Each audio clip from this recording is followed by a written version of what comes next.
This horrifying story took place in Ireland. Anastasia Kriégel was born in Russia, but she had a very sad start of her life as her mother gave her for adoption. At age of 1 to 2 years old, she was put up for adoption by her mother. Later on, she was adopted by a couple who lived in a peaceful town called Lucan in Ireland. Their names were Geraldine and Patrick Kriégel. Parents took her to Ireland and cherished her. She loved her parents. She had some difficulties in her life, like she lacked in her social skills talking to others and making friends. She was athletic, she was dancer and a good swimmer, and moreover, she was not into studies.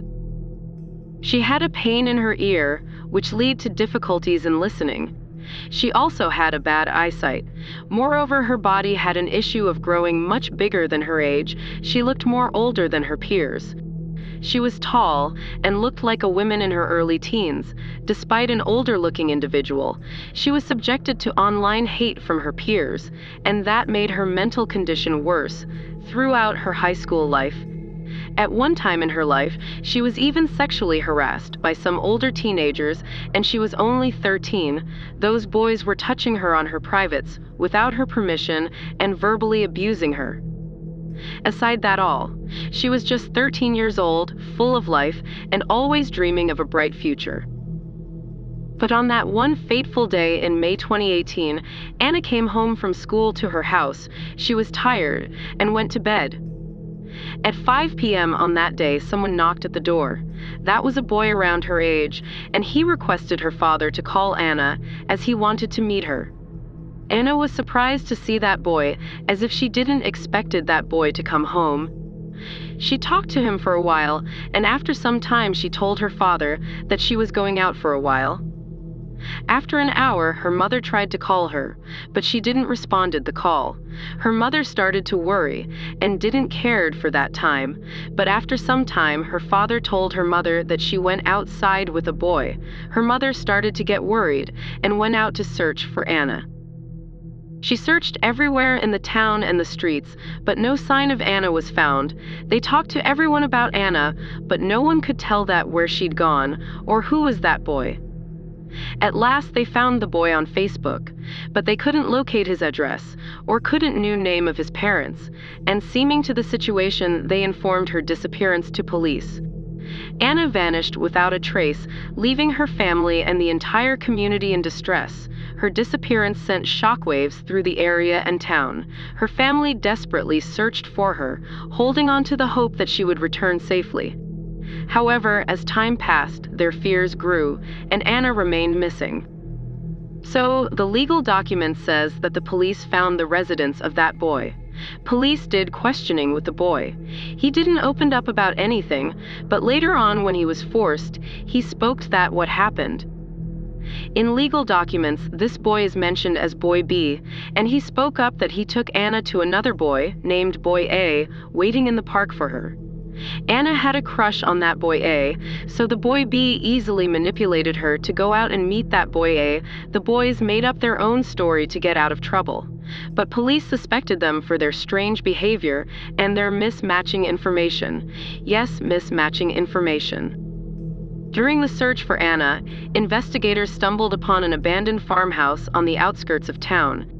Inside that place, they discovered a horrifying scene that would haunt them forever. It was the lifeless body of Anna Kriégel, and it became clear that something truly awful had occurred.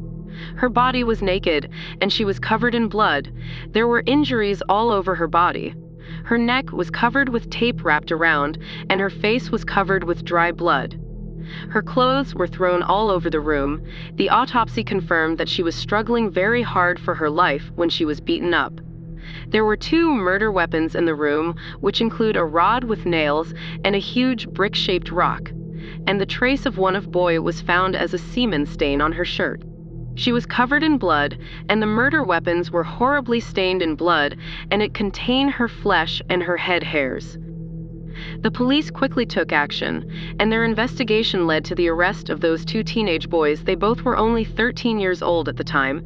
The details that emerged during the trial were nothing short of disturbing. The prosecution alleged that Boy A and Boy B had lured Anna to the abandoned farmhouse under the guise of meeting a friend. Tragically, this was an unimaginable act of violence against Anna by Boy A. The brutality of this crime was undeniable. Police searched for both boys' house. On Boy B, nothing important was found, but in the room of Boy A, police discovered a shocking search. Boy A's search history was filled with disturbing things, like torture methods, how to kill someone, and dark stuff. Police also found out that he was searching for abandoned places around his area, which lead to link of the girl's murder. The trial, which began in 2019, was held behind closed doors due to the age of the accused. It was a difficult and emotional process for everyone involved. The boys were so young that they had to hold their mother's hands during the trials. Throughout the proceedings, the court heard graphic accounts of the violence inflicted upon Anna. Evidence, including DNA found at the scene, pointed unmistakably to Boy A's involvement. Her parents, Patrick and Geraldine Kriégel, displayed extraordinary strength throughout the trial, even as they had to relive the nightmare of their daughter's final moments.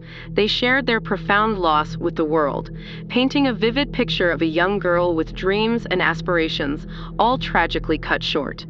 As the trial drew to a close, Boy A was found guilty of Anna Kriégel's murder, while Boy B was found guilty of assisting in the crime. Boy A confessed that he always fantasized to kill Anna, and he did so. Boy A received a life sentence for murdering the schoolgirl, which can be reviewed after 12 years. This brings his earliest possible release date to June 18, 2031, and Boy B was sentenced to 15 years, which can be reviewed after 8 years, and the earliest he can get out of jail is June 18, 2027. The verdict brought a measure of closure, but the pain of the girl's family and the community remained raw and deep. This case raised several important questions. It sparked conversations about the vulnerability of young individuals to harmful influences and the role of social media in their lives. It also prompted discussions about the balance between protecting the rights of young offenders and the public's right to transparency. Anna Kriegel's story was a heartbreaking reminder of the darkness that can lurk in unexpected places.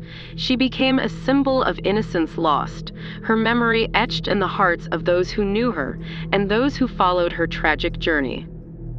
In the aftermath of the trial, the community gathered around the Kriégel family, offering support and solidarity as they coped with their unimaginable grief. Her life may have been tragically short, but her memory serves as a powerful reminder of the need to nurture a safe and caring environment for all children, where they can grow, dream, and thrive without fear. In the end, Anna Kriegel's name is not defined by the circumstances of her death, but by the enduring love and resilience of those who mourn her, a testament that, even in the darkest of times, the human spirit can find strength and hope. This was the case of the most youngest killers in Ireland. Also subscribe and make sure to join the channel.